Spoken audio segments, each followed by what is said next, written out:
Hi, and welcome to N.A.R.C.Troopers. Hope everybody's doing okay as COVID wears on. This is the, fifth month? Oh my gosh, it just keeps going and going. I want to answer a couple of the most common questions that I get from emails and from my readers. So, question number one, what do I do if I'm stuck and I'm not recovering and I'm not moving on at a pace that is comfortable or hopeful or anything, and I'm feeling like I'm not healing? So I think what I want to say about that is that it's a slow process to heal and to recover following narcissistic abuse. The recovery isn't going to be linear and it's not going to be quick. I would think in a regular divorce, it takes maybe a year. If you were married for any substantial amount of time, it takes at least a year to recover from a regular divorce. So when you have been a victim of narcissistic abuse, it's tapped into your very core mechanisms and your identity of who you are, and it affects you in ways that a regular divorce would not. I don't think it's uncommon to spend 2 to 3 years on average recovering from something like that, and it's slow. For 2 steps forward, you do 3 back, and then you do a couple of side steps and a 2-step and all these different kinds of steps. And it's going to take a while. And another thing is, I know that for me, as far as being stuck, part of my issue is that I have to deal with addiction in my brain to this person that was caused by trauma bonding, intermittent reinforcement, and also it was sort of exacerbated by the fact that I got a message early on from my very dysfunctional, mentally unstable mother, and that message was that my job in life was to try to fix people and heal them, and then to try to make them love me. I tried to do that for my mom. It didn't work. I tried to do that with every relationship I've ever had. I chose people that had some mental or psychological impairment of some kind, mental illness, some kind of character deficit, some kind of serious problem. And then that felt like that familiar dynamic that I was trying to recapitulate, that I was trying to recreate so that I could fix it this time. And every time I tried my best in an obsessive, addictive kind of way. I was driven to try to fix these people, heal them, and make them love me. It didn't work with my mom. It hasn't worked with my 2 marriages. And, I just don't think you can heal people. And you gotta somehow go in there and get rid of that toxic programming and that toxic script that gives you such a life purpose as that, because there's no way you can be successful. And last little caveat, you can understand this on a cognitive level, but reconciling the head with the heart is a formidable task. I am very much aware. I've done a deep dive and I have a very deep understanding of the etymology of my issues. I understand what narcissism is. I understand about my attachment disorder and my quest to heal and to teach people to love. It's futility. And I know that in my head, but there's some inner script that's running, and it's so deeply embedded in my very essence and core that it just is really hard work to dispel those kinds of things.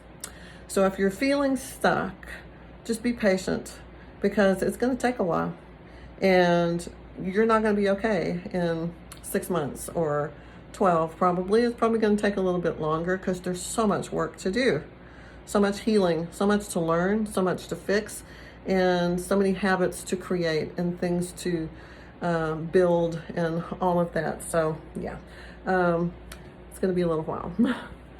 Another question that people ask me a lot is, do they always come back?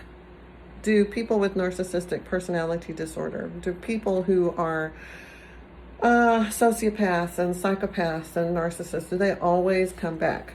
No, they don't. Usually they do. It's called a Hoover.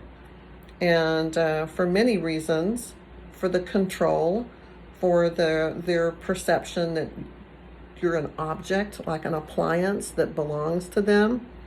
You're their property. For reasons like that and more, they often do come back and do what is called a Hoover, where they, try to come back and appeal to you. And so easy, the way your brain is wired and the addiction that you're fighting and the chemical imbalances in the brain and all of it is just one big ball of mess. And so a lot of times when they do come back, it's very hard to resist. But they don't always come back. It depends on your type of narcissist, because they're not all created equal. There's overt and covert and lots of different names and arguments over what to call them, and high range and mid range and low range narcissists, and somatic and cerebral, and just there's so many different kinds. Mine was a covert, passive aggressive, somatic narcissist who thought he was a cerebral narcissist, tried to be, he was not dumb, but that really wasn't what drove him. So knowing what kind of narcissist will help you make an educated guess on whether they're going to return or not.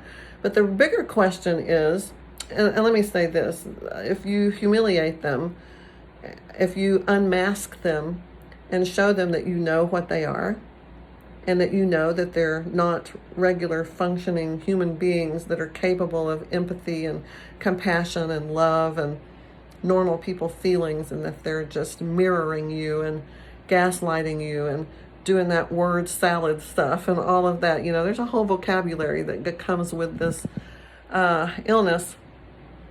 If they know, they probably don't come back, because they don't like rejection. They don't like people to say no to them. They want everyone to adore them and give them that attention, the adoration, the affection, and to just think that they are a god. That's what they need. So if they know you don't see them that way, because you know what they are, even if you're trying to fix them, trying to teach them how to love, and you have all that going on, still the fact that you know what they are is something that they don't want to have to deal with. So they probably won't come back. And here's the bigger question. Why would you want them to? I get it. Why so many people ask that question, because they're desperately in withdrawal, and they're filled with despair and hopelessness and a longing and a craving for that very dysfunctional and toxic relationship. They can't let go of it. It feels like it's in your cellular level, in your DNA. You've melded with this person and you just can't separate. You can't detach. You can't live without them, literally. And so I get it, why so many people ask me, is he going to come back? Or is she, is the narcissist going to return? So here's the thing. Even if they do, they're not recovered, they're not well, they're still the empty, soulless, emotionless person without fear, without remorse or guilt, without morals, without any idea of what a moral compass is. They have no ethics, no decency, no loyalty or fidelity. They are liars, manipulators, blame shifters, torch throwers, fire eaters, yeah. So why would you want it? Okay, I understand why, because sometimes when I've been triggered or I'm tired or whatever, I have that same phenomena happening to me. I think sometimes if he knocked on the door, I would open it, and there we go. Because I don't have the strength, the resolve, or the wherewithal to collect myself and manage myself and do what I know that I need to do, which is to, when you know, you go. You get away, you stay away. And you make sure you go no contact, which I have broken over and over.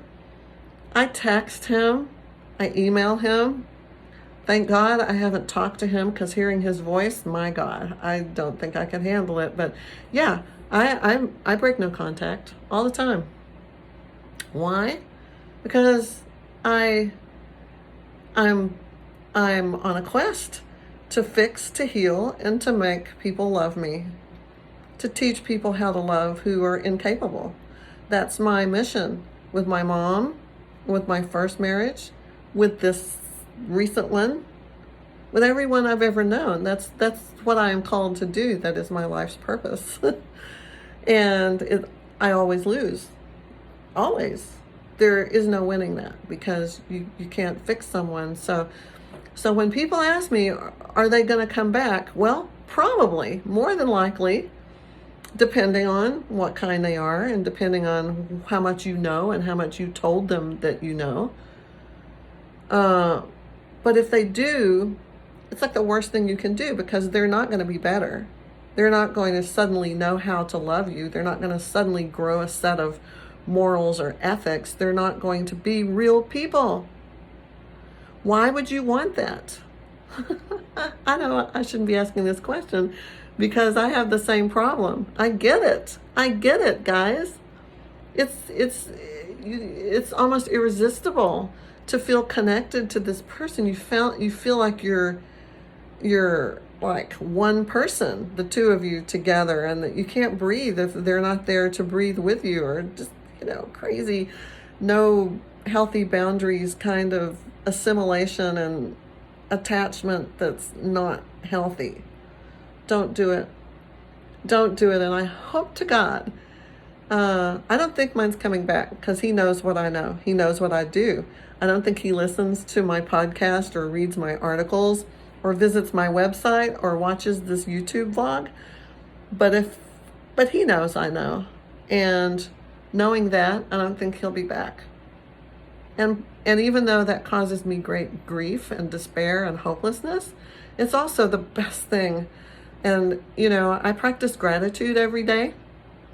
I wake up with thanks, and I go to bed with thanks, because there's so much to be grateful for. And I try to remember to thank my lucky stars, to thank God for saving me from something that wasn't real, by removing something from my life that was bad for my soul, for taking a person that was clearly damaged and broken and incapable of being a real person.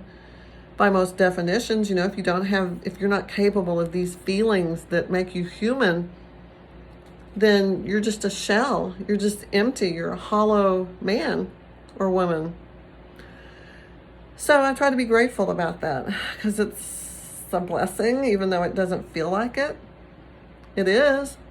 You have to allow yourself to believe that. You have to allow yourself to escape this toxic thinking, and you have to allow yourself to accept the idea that you can't lose somebody you never really had, even though the intimacy and the compatibility and the synchronicity was sublime. They're chameleons. They are masters at this. They're like wizards that perform magic on you or something. It wasn't real. It doesn't matter what you think it felt like or what you remember when you're thinking about all the ooey gooey good stuff. It wasn't real. And so the last question that I want to talk about, that I get when people send me communications of some kind, they ask, how do you know that you're not going to just keep repeating the pattern and do it again? How can you stop yourself, and how can you even put yourself out there and make yourself trust someone ever again, or be vulnerable ever again? Like, are you damaged goods forever? Well, I'm on this journey with you guys. I'm 15 months post-discard, so I'm not sure I can tell you what I've learned in psychology and from talking to countless people, but from my personal experience, I don't know. I don't know what I believe about that one. Yes, I would like, before I die, I would like someone to actually really be capable of loving me the way that I know how to love people. Because I'm not just an addict about people addiction, trying to fix the broken and make them love me. It's not just that. I really do know how to love people in addition to all the other messed up stuff, unconditionally, forever, no matter what. I would stand by them. I would crawl on my hands and knees through glass and fire in the pits of lowest regions of hell to help them, to save them. I would do that. That's me. And I do want to experience that once before I die. Just once, because I don't think I've ever in my life experienced love from a normal, healthy, mentally sane person. I haven't. And I would like to experience that. Do I know how to go about that? Or do I feel like I am ready to try to open myself up to that? I don't think so. I think a lot of healing and wholeness of your own soul has to happen before you're ready to venture out and try to be with someone else. You have to learn to be by yourself and healthy by yourself and not desperately wanting to just replace that person. Then you start sounding like them. People aren't just replaceable parts where any warm body will do. Real love is based on trust and respect and longevity that lasts forever, and you know them and you like them anyway, even though they're stinky and yucky and have things about them that you absolutely cannot stand. You forgive those things and focus on the good, and you're supportive and you make sacrifices and you problem solve together, and there's like a cajillion different things that have to happen. Do you really think you're in that place to be able to provide that to another person? Do you even know how to provide it to yourself? So these are things to think about. I don't think we should just rush out there and jump in the pond again and hope we're going to come out with something besides a stinky fish. We need to wait. We need to make sure that we're healed and that we're okay. You can live without another person for a while. Some people do it their whole life. You can do it for however long it takes, a year, 2 years, 3. And then when you're ready, when you're whole and you're happy and you have some kind of peace in your soul, then you can probably, when you get to that point, you're going to attract the right person. They're just going to come to you. They're going to sense your high vibration energy, right? And they're going to find you and they're going to love you, and it's going to be happily ever after. But it cannot happen if you rush it. It cannot happen if you go out there and try to find it before you are whole and healed yourself from the inside out. A lot of people say you attract from the outside whatever you are on the inside. And I believe that that is true. So I'm working on my internal stuff. Sure, I talked to some people. It's COVID. I can't go anywhere. So yeah, I talked to some people on the phone. But am I ready for any kind of emotional, physical, or really just any kind of relationship? Not yet. Not yet. Maybe it will come. I can't worry about that. I have bigger fish to fry. And that fish is getting myself well, free, complete and whole, and happy and peaceful, and just okay, so that I'm not just panicking, thinking, oh, I've got to get out there. I've got to have a partner. I've got to have someone. I've got to have a crazy person so I can fix them and make them love me. Enough already. When you know you've got these issues, deal with them. Deal with them. You don't want to bring somebody that's healthy into that. And you don't want another mentally dysregulated person either. So that's the answer. You may not like it. I'm sorry, but it is the answer. If I can do it, you can, right? And sometimes I fail. Sometimes I fail at everything.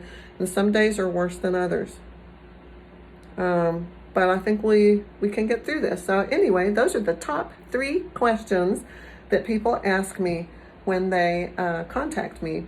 So if you want to learn more, or if you just want to go on this journey with me to recovery, to wholeness and happiness, we're going to do it, right? Yeah. Follow me. I have N.A.R.C.Troopers.com website. I have articles on Medium. You can search for me there. I have 100 different articles that are everything from what is narcissism, everything about it, how to heal, different modalities, all kinds of information. And I sprinkle in a lot of my personal experience so you can see how absolutely wretched I am. But there's no shame or stigma. I will tell you, I am a wretched person since all of this happened, and probably my whole life following this really crazy mission that I'm on to heal and to conquer and to force people to do something they can't do. They can't do it. They're not able. You know, you can't teach a fish how to fly.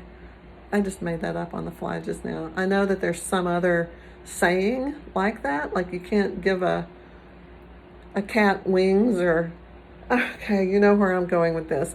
Some things just aren't meant to be, like a pig singing, or I don't know, somebody help me with that saying, whatever it is that people say when it's like something you can't change.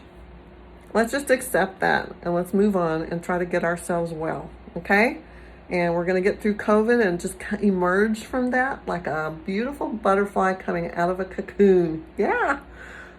You got to think positive, guys. It doesn't help to just be all in despair. You got to snap out of it. And I know sometimes you're going to get triggered. You're going to get anxiety. You're going to get hit with it like a truck. And it's just going to wipe you out for the day and wreck you. But then you get up. Just get the up. And keep going, and then you'll be stronger because you survived that. And then if it happens again, you get knocked down and then you get up again. There's some song about that in the 80s. Oh, don't make me sing it. Okay, guys, that's as much as I can do with you. It's been a long day already today, and I got to go to sleep. So hang in there. Believe that you can do this. Focus on it. Pray about it. Meditate on it. Whatever it is that you do, get focused, get determined, build some resilience, and be a fighter, be a survivor, and most of all, be a N.A.R.C. Trooper. N.A.R.C., Narcissistic Abuse Recovery Collaborators. That's me. N.A.R.C. Trooper. I'm a trooper. I'm not just laying in the middle of the road bleeding out. I'm getting up, dusting off, moving on, one foot in front of the other. Yep, that's right. So, have a good week. Stay safe. Don't get sick. And work on yourself. It's going to be worth it. I believe that. Mwah. Much love.